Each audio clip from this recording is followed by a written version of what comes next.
pride myself on my filing. But not being in my office for a year, there's like stuff everywhere. I hate my office not being in this building anymore. Okay, where are we? We are doing chapter, is it 15 in this edition? Psychosocial.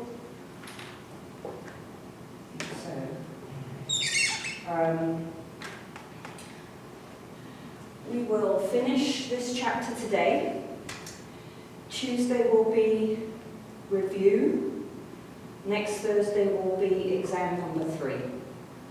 All right, the exam we'll do it the same way as we did the others. It will open at 6 a.m. in the morning and it will close at 11 p.m. So hopefully that gives all of you a big enough window, whether you've got jobs or training or whatever, to sit down and give yourself enough time not to have to rush to get the exam done. Okay? All right. I think that's...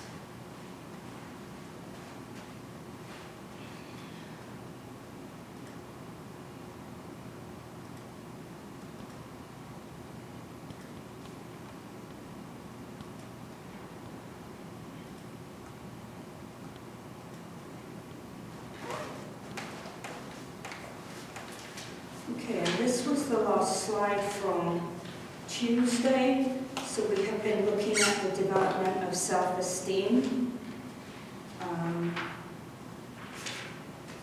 and enjoyment, and the role that enjoyment plays in helping the development of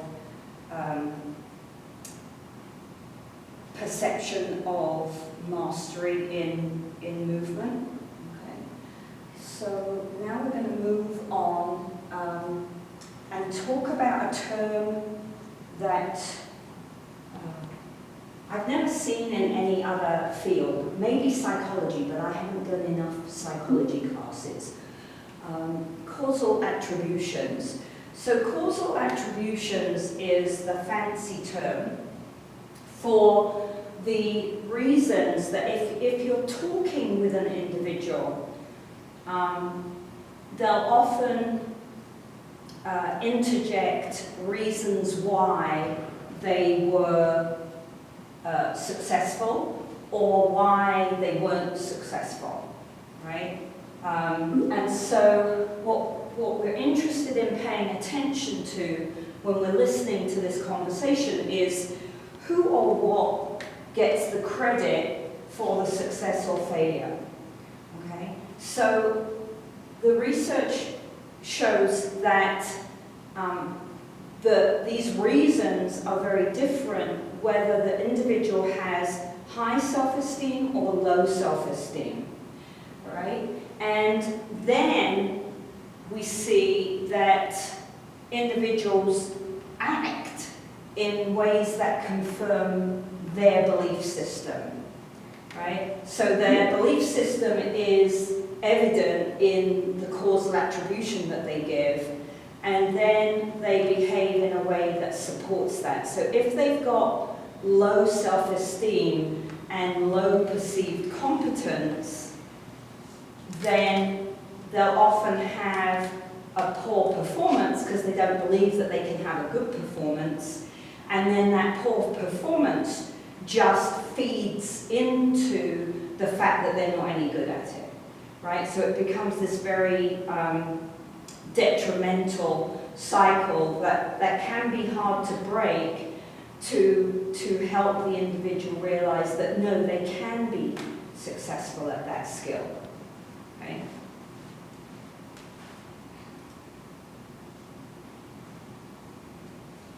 So if we're talking with an individual who has high self-esteem, right? A person with high self-esteem, they also will probably have quite high perceived competence at the skill, right? They believe they can at least give it a try, okay? Then their causal attributions tend to be internal, so the person is responsible for whether or not they were successful or failure. You know, that might be due to their hard work, or it could be due to their innate talent that they have, right? But it's an internal attribution. And they also tend to be stable, so the outcome factors are consistent from one situation again, right? So they can win, if they were successful, they can be successful the next time, right? And they're controllable, so the person themselves is in control of these outcome influencing factors.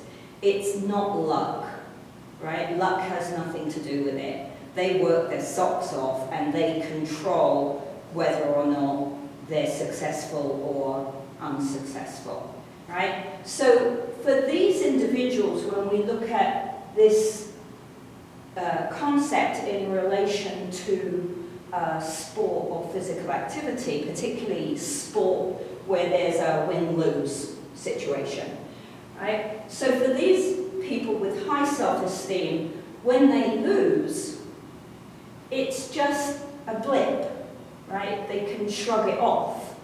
And it often motivates them to practice even harder, okay? So they're just like, okay, well then I just have to work harder and I'll be better next time and I'll kick your butt, right?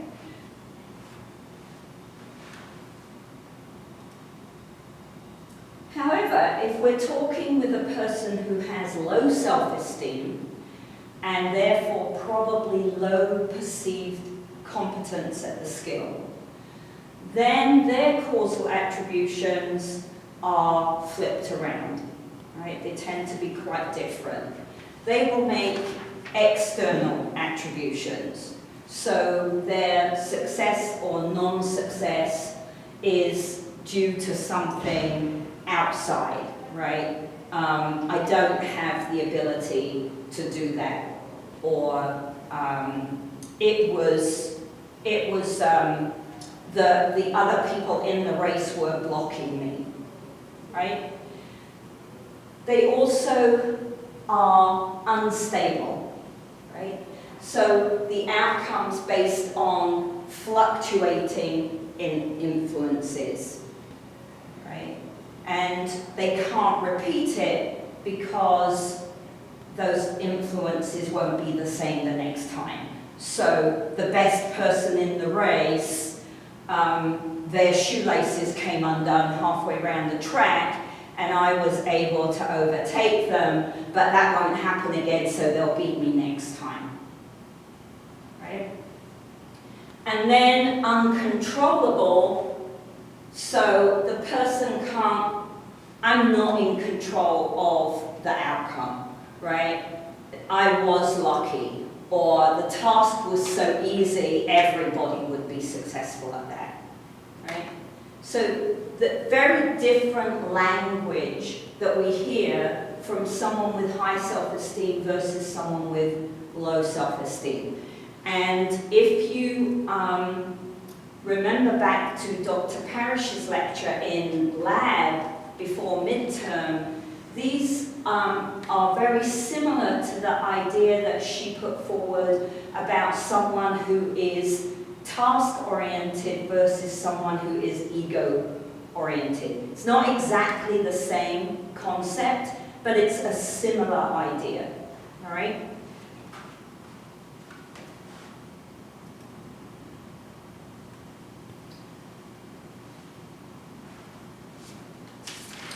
So it's interesting that even when we work with children and teenagers, that they too give attributions that are related to whether they have high self-esteem or low self-esteem.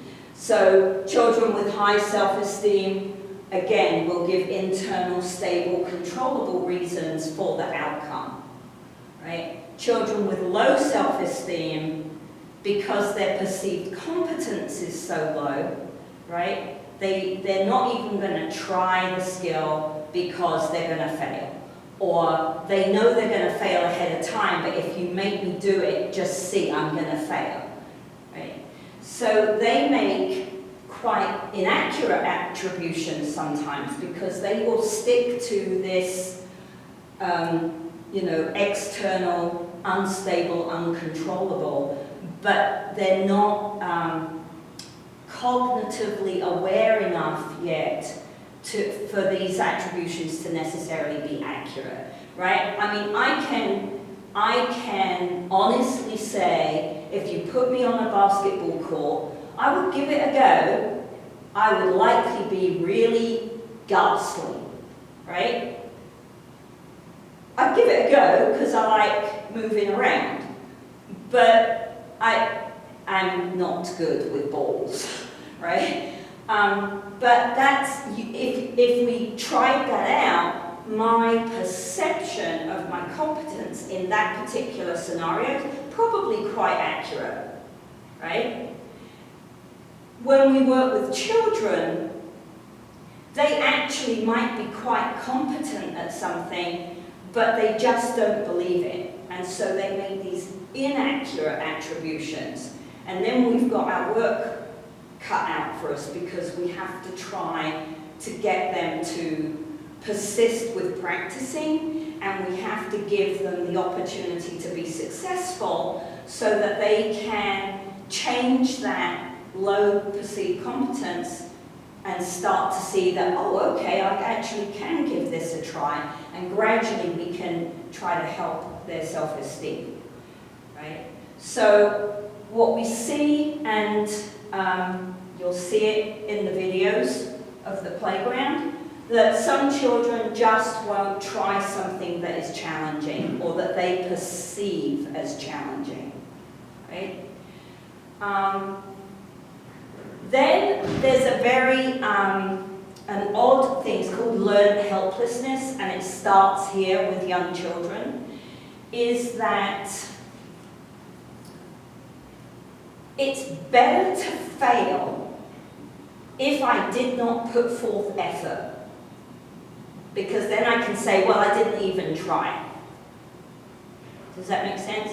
But if I put forth effort, I try really, really hard, and I still fail, for this group of children, that is not something that they can manage, right? So what that ends up being is they don't try, right? They just mess around, because then there's no true failure because they didn't even give it a proper go, right?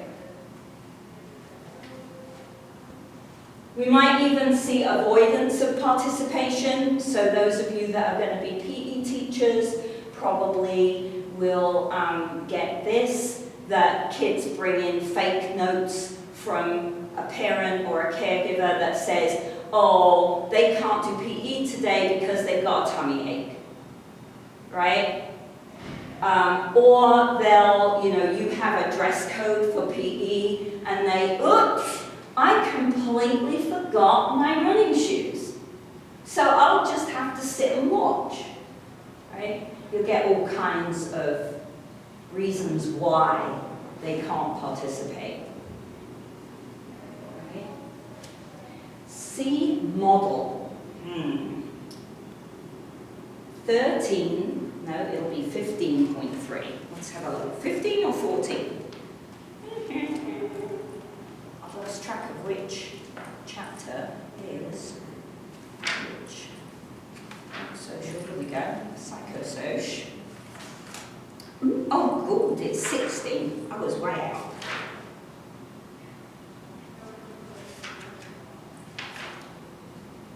So, on page 327, there is a figure, a model, that gives some tips, in a way, of how do we retrain children with low self-esteem, right? The research says we can. We can help these children develop high self-esteem. We want that because then they're self-motivated to move, and to practice, right? So we want as many of the children that we're working with to have high self-esteem as we can possibly manage, right? So we have to become very creative as the teacher or the coach so that we can create environments and activities where they can start to be successful, challenge themselves just a little bit, but not be overwhelmed, and still have the kids with high self-esteem who have good competence working at their level as well. That's why I like a mastery climate setup, because it gives both sets of kids the opportunity to play, right? So when you look at this model, then we can see that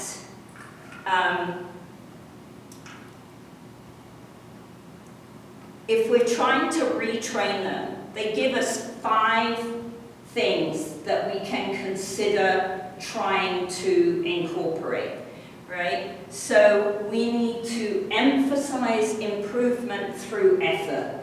Again, go back to Dr. Parrish's lecture. This is exactly what a mastery climate is set up to do, right? That it is there so that they can realize that if I keep practicing, I can achieve this, right? So we really want to emphasize the practice, the trying.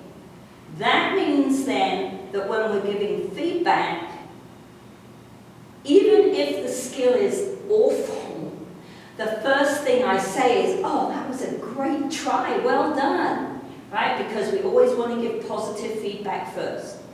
So if there's nothing positive about the actual motor skill, I can still be positive because they tried hard, right?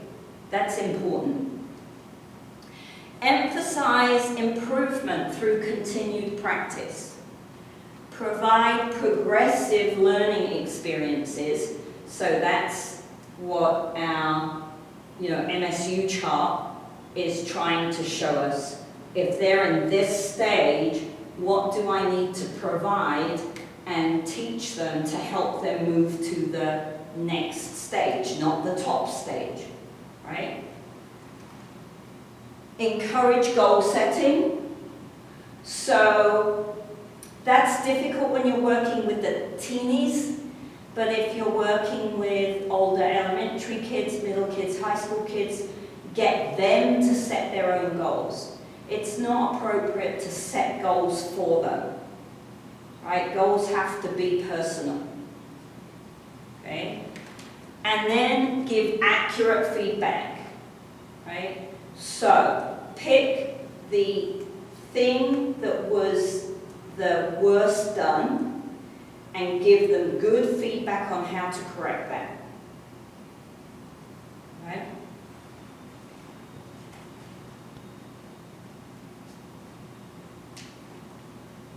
So if you're working with very young kids, then they're often not great at distinguishing their ability and effort, right? What's the difference between what I'm innately good at and what I can do because I try hard, right? So perceived competence with the very young kids can get a bit squiffy.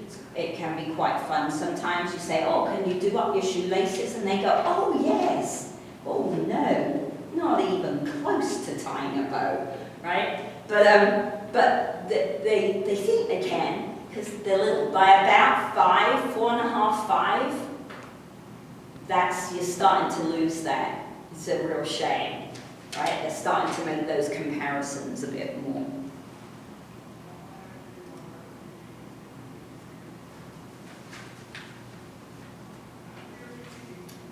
So, adults' attributions are based on the way the adult evaluates themselves, right? And so we have a continuum of factors that adults will use to make these causal attributions. So the first one is their actual experience, right? So what has truly happened in the past for that I did well or that I did poorly, right?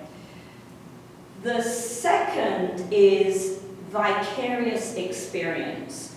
So this means that they're observing someone else who is an appropriate model for them.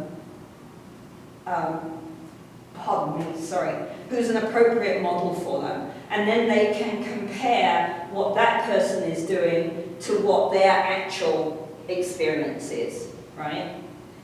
And we'll come back to that idea, because think about what you see in the media, what you see on the TV,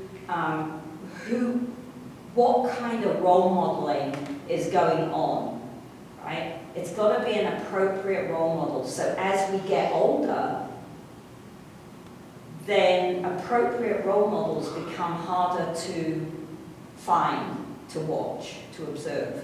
Right? Verbal persuasion from friends or family is like number 3. So it's a weaker influence than the actual experience and the vicarious, the observation experience. Sometimes it works, sometimes it doesn't. And then their physiological state. So they're very aware of how healthy they are, right? What hurts, what doesn't hurt, particularly as you get older. You know, you might watch someone who's never had an injury do something and think, oh, I'd love to do that, but I had these injuries and my body won't go there, right? I can give it a try, but I'm going to be way slower or whatever, right?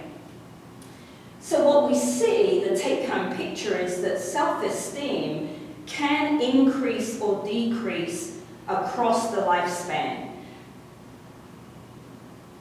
in any domain, but we're talking about the motor domain, right? And research says that self-esteem can influence how much improvement we see in older adults. So if we can help them stay strong, if we can keep people active through their lifespan, then as they get older, their self-esteem for moving will be higher, right? Participation in appropriate movement programs can help self-esteem, particularly if they're getting feedback, information about where the improvements are occurring, right? So we can test their leg strength, and then we can give them a balance program, and then we can test their leg strength again and go, look, your legs got stronger, this is good, this means your balance is better, this means you're less likely to fall over, right?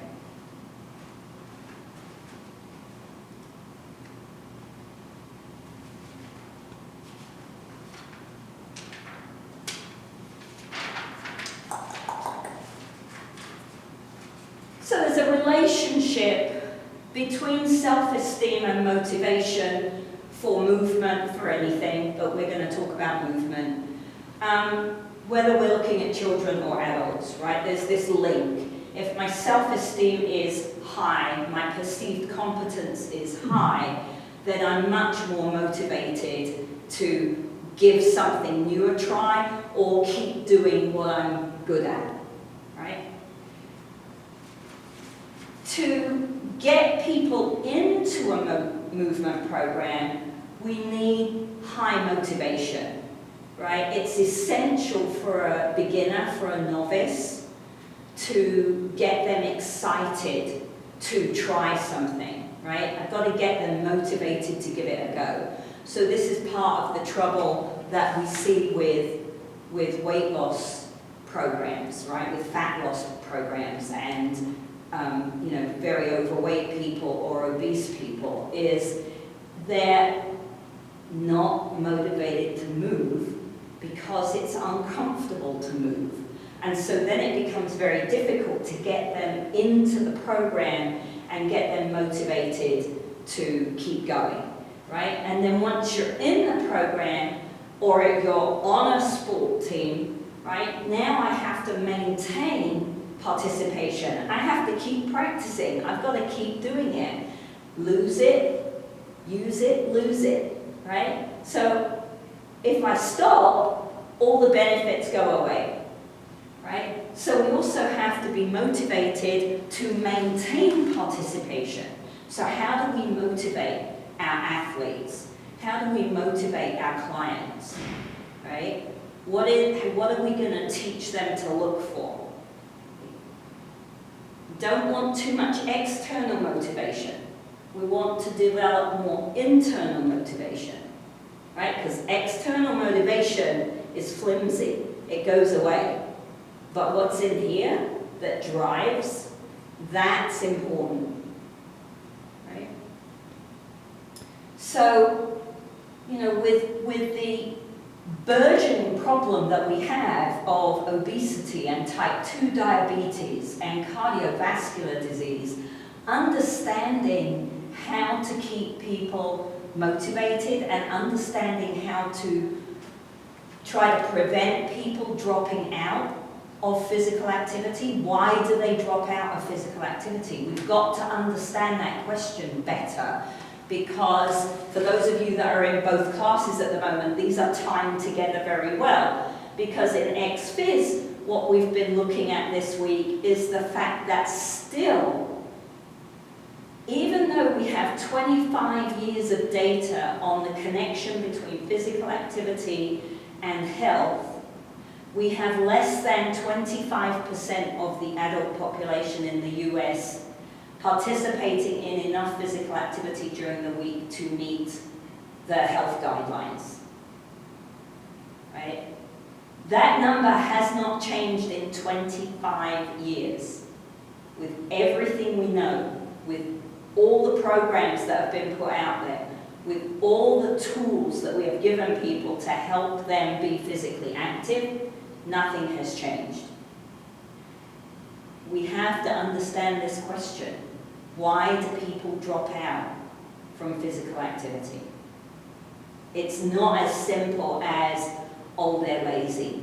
That is not the answer, right?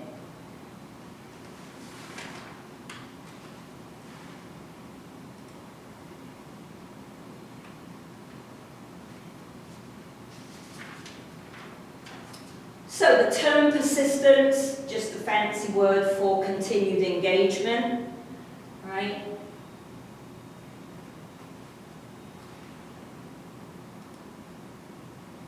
So let's have a look at some of the reasons we do know for sticking with a program. So when we're looking at children again, the reasons that they stay with youth soccer team or their ballet class or anything like that is they want to be good, right? They want to get better at the skill set, and depending on the age group, they may have set themselves some goals that they're really motivated to attain, right? Often they say that they want to get to spend time with their friends, or they want the opportunity to make new friends, right? So for kids in the military, for example, you know, if they move around constantly, trying to keep friends gets difficult. So using physical activity and introducing them to a physical activity environment is a way that they can make new friends, right? For some children, being part of a team is important, right? Some want to undertake competition and be successful. Okay, be careful about the difference between winning and being successful, right? Your language as the teacher and coach can influence their interpretation of being successful, right? So you've got to be careful. Often they'll say they do it because it's fun and they want to have more fun. If you're working with teenagers, older teenagers, they'll often say, I want to get fitter. You know, I want to look better than I do. Okay. So when we divide this by sex, the boys will often be the ones that say, I want to compete and I want to win, right? The win is the problem. Be successful. Don't use win as a measure of success. Right? The girls are more likely to say, well, I want to have fun or I want to be healthy. Not all girls, right? We're talking about an average picture. Okay? Girls who are competing at Eastern are probably quite competitive, because to be on a D2 team means you're pretty good at what you're doing, right? And you enjoy competing. Okay? Children who perceive themselves as competent, right? So if I have this high self-perceived competence at motor skills, I'm more intrinsically motivated to participate and keep engaging. Member of a group, so being part of a team or a group, can be a strong motivational factor. You know, do I want to be part of an elite team, or do I want to be part of a recreational level team? Okay. And again, we've always got to take into account external versus internal motivation. Is it the right thing, okay, to have a youth soccer league or a mini soccer league, right? Bear in mind that we've got kids on the playground here who go to soccer, right? Is it the right thing to we play a game against another team, and it doesn't matter who wins and who loses, everybody gets a medal, right? That does not help to develop internal motivation. That's external motivation. I'm going to get a medal. Well, what did you get a medal for? Right? So you could say, well, I got a medal for trying very hard, if that's the way it's put forward. Again, the language that you use around these external is very important. Why did I get a medal? Did I get a medal just because I'm here? Or did I get a medal for trying very hard? Did everybody try very, very hard, and that's why we all got a medal? Or did some people not try very hard, but they got a medal anyway? Right? You might guess I'm not a big fan of that strategy.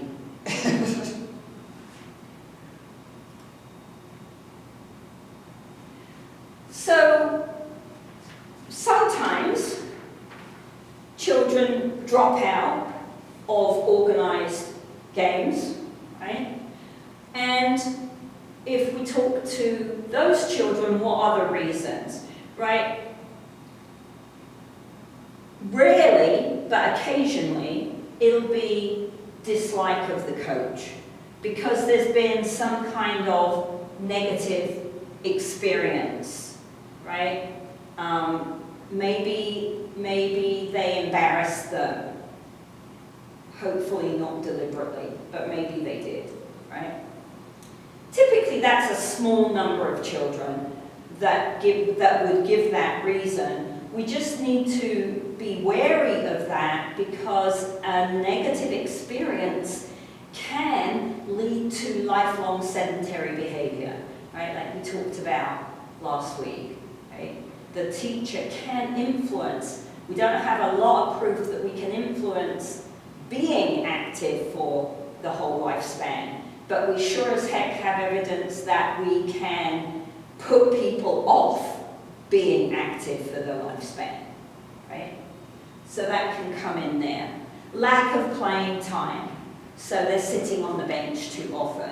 Too much pressure, either from parents or from the coach, right?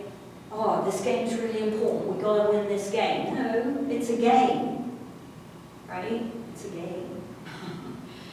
Too much time is a big one, especially as the kids get older, right? And to get into their teenage years, you know, maybe they want to be able to buy a car when they're 16 or 17. So they take a job after school or at the weekends, right? And they've got all this homework to do, and they want to be really successful in school. And there just isn't time to go and do whatever, right?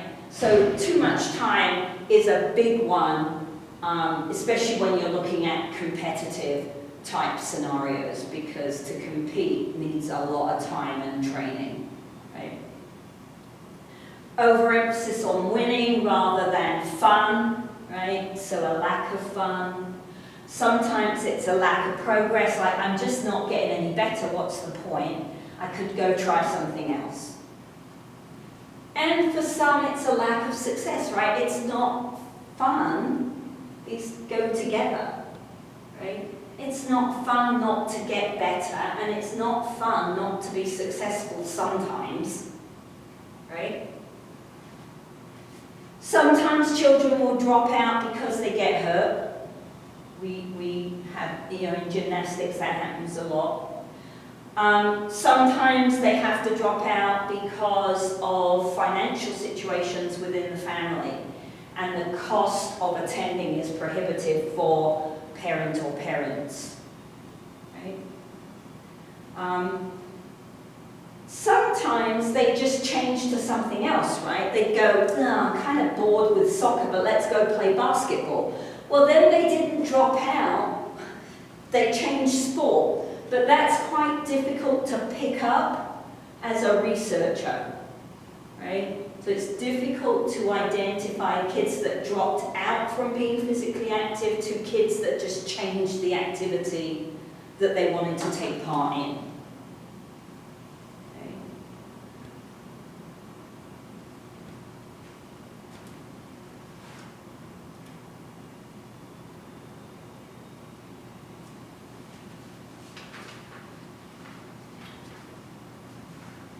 So this is very much, again, linked with Dr. Parrish's lecture and notes. Okay? Do we use a teacher-centered approach, or can we manage a student-centered approach? Right? So if it's teacher-centered, then I'm in charge of designing, planning, setting up developmentally appropriate activities. But I'm also in charge of when and how the students, the children, get to engage in those activities, right?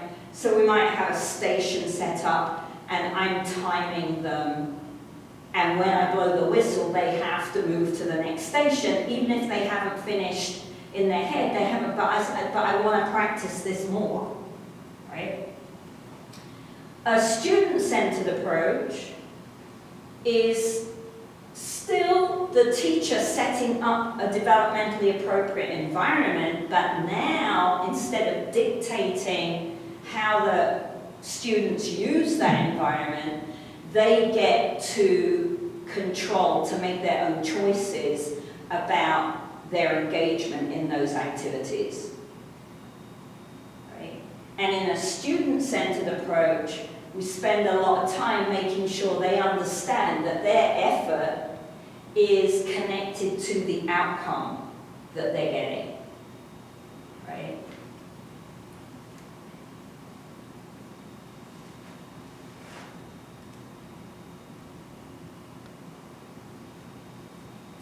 So what about adult participation? What do we see there, right? So adult participation in physical activity has, this particular model says that we've got like these three elements that really feed into how physically active adults are willing to be, right? So my own personal incentives.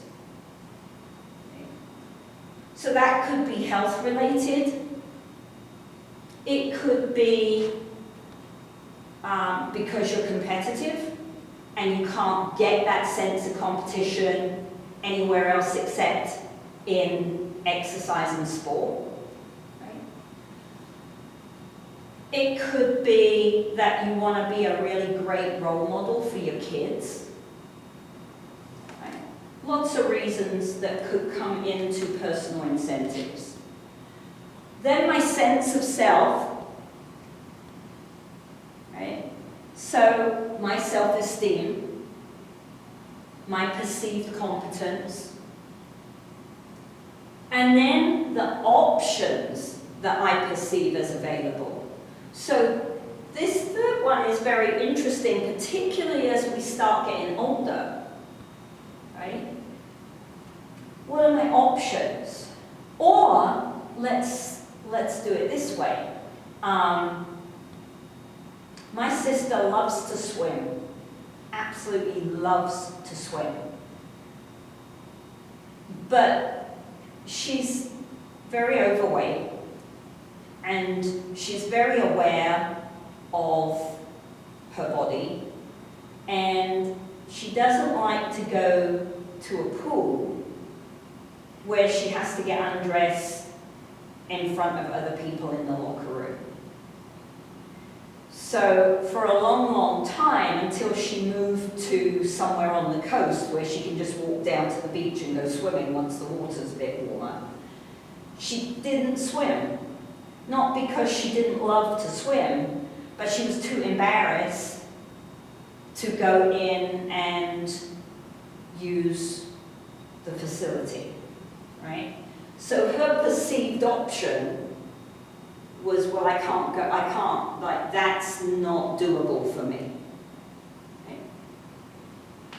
As we get older, then our perceived options might be shrinking as well, partly because we don't have role modeling. So do old people even move? Don't they just sit in a chair and watch telly? Right? What's my option for being active? Where can I go to be active that's going to be safe?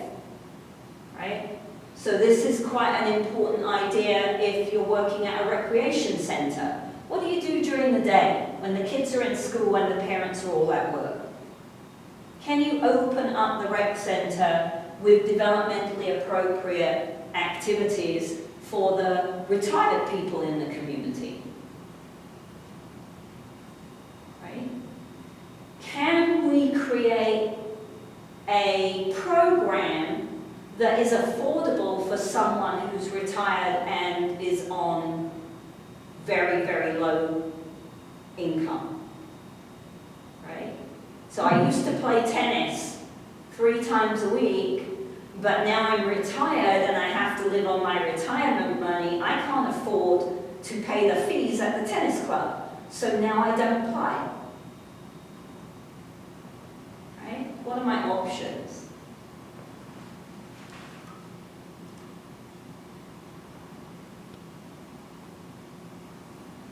And then this is just discussing that model. So you can read that through.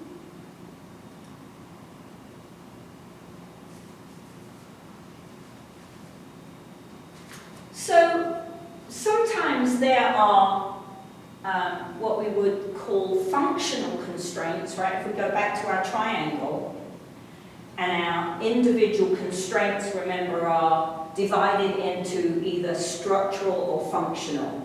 So our structural constraints as an adult, right? What are the physiological issues that we're dealing with? So those are always kind of obvious.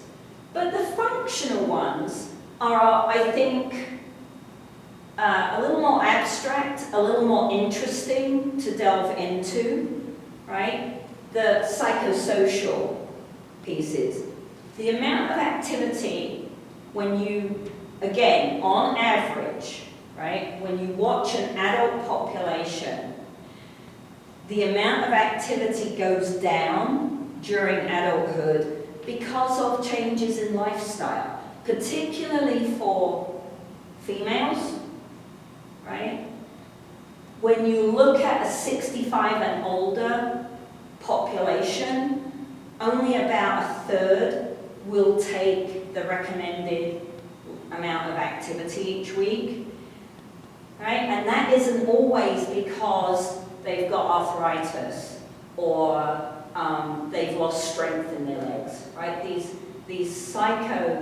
functional constraints also play a role. So stereotypes of what's appropriate for someone, right? So, you know, if I'm at the park doing cartwheels as a little grey-haired old lady, some people are going to go, well, that's pretty cool. And some people are going to go, what does she think she's doing at her age? Right? Limited with this kind of, the second point really feeds into that third block on the perceived options. Limited access to facilities and programs, right? Childhood experiences. So what foundation do they have for being physically active as they get older, right? Concerns over personal limitations. So am I going to get hurt? Or, you know, usually am I going to get hurt? Some people actually think that as they get older, doing exercise is bad for them, right? They might have, I get a bit mad with my dad's wife because my dad can't walk very well anymore. He had some major back surgery. He does his weight training every day. He gets on his cycle ergometer in his garage and he rides his bicycle. But they have actual bicycles that they could take to the park and ride. But she won't let him ride his bike in case he falls off.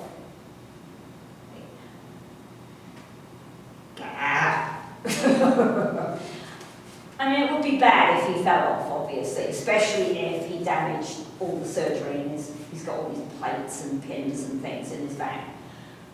But he could just ride the bike around the garden. They have a huge garden. I don't know. I'm not sure that I agree with the not being allowed to ride the bike thing. But I don't live with him, so I guess I have to trust her judgment. She says, lack of role models we've already talked about. A lack of knowledge about what's an appropriate exercise program. So it's quite interesting sometimes to watch older people in a weight room because they'll spend a lot of time doing arms and back and chest because they think, well, I've got to be strong enough to pick things up. But you know, the number one thing you need to do is keep your legs strong. Otherwise you won't be picking anything up because you won't be standing and being balanced, right? But typically, quite often, what you'll notice is that they spend a lot of time on their upper body and not very much time on their legs, right? So that's just because people don't understand that keeping their legs strong is key to your quality of life as you get older. Right? So the indications are, thank goodness, unlike younger adults, that a larger percentage of older adults are beginning to participate in some form of physical activity. Many of them because they're concerned with their health status. A lot of them because now we're getting the medical world on board, and so they're doctors and nurses and clinicians and the people who are running the residential homes are becoming more aware of how important it is to keep this population physically active. Right? We want to emphasize the health benefits, we want to emphasize the social benefits, emphasize stress reduction, especially if people are still at work. Right?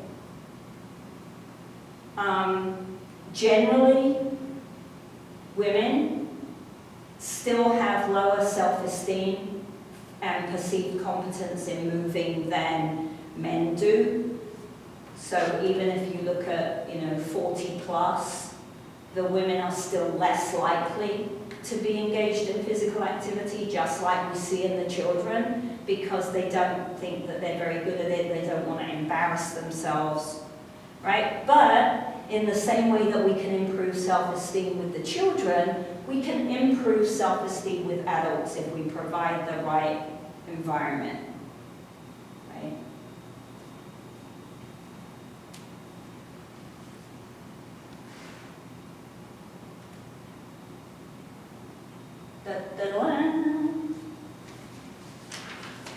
So when we're talking about role models for older adults, I'm real lucky to have my dad because I see how fit he is and how beneficial that is to his quality of life. He also studies every day, so he goes to the garage, he does his workout, and then he'll join like a month-long psychology class. And so then every afternoon he spends 2, 3, 4 hours watching lectures, taking notes, reading textbooks. So he's very, very aware of keeping his mind sharp and keeping his body healthy. So I'm very lucky to have that, right? But a lot of people as they get older didn't have and don't have role models. We have a senior Olympics, but you don't see it on the telly, right? Every big tennis tournament has a seniors tournament. So Wimbledon, French Open, US Open, all these tournaments also have a seniors element. But you don't get to see it very often, right? McEnroe has been at the forefront of trying to get, retired players back on the court and promote that and get TV coverage for it.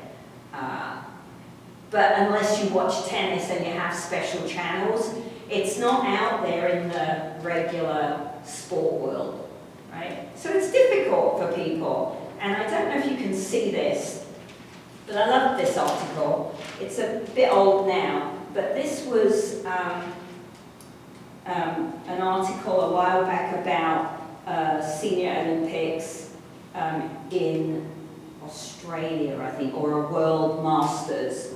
And so there's this 100-year-old lady here swinging a hammer and doing a hammer.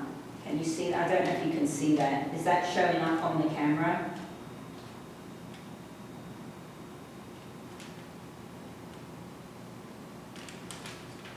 And then you've got a 90-year-old swimming, you've got an 84-year-old doing a pole vault, which I think is pretty cool. You've got an 81-year-old doing I think that's a snatch. Right? If we had more of this out in the media, if we had more of this available on the typical sports channels that everybody has access to, then we would have role models for people as they got older, right? And that's important to have, because otherwise how do you know that that's something that's even possible for you? Right? If I took my nan as my role model, my nan didn't leave the house for the last 5, 6 years of her life, except to go to the doctor, right? And she did a crossword every day. She was sharp as a pin. Didn't want to have an argument with her. But her movement consisted of going from the kitchen to make a cup of tea back to her chair, sometimes to toggle out into the garden. So I'm glad that I have my dad.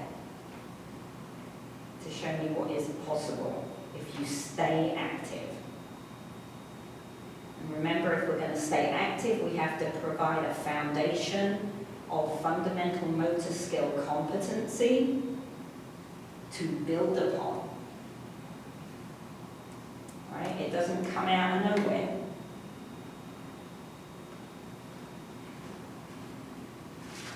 Okay? And that, my friends, is that. Questions, comments, ideas, disagreements. Some of you must disagree with some of what I said today.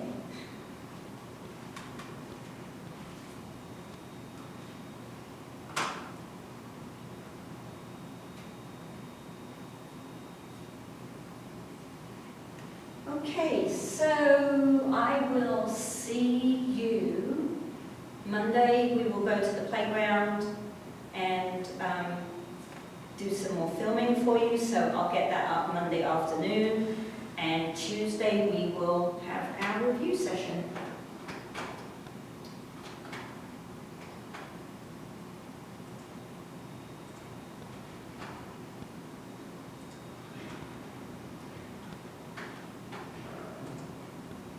Have a good one.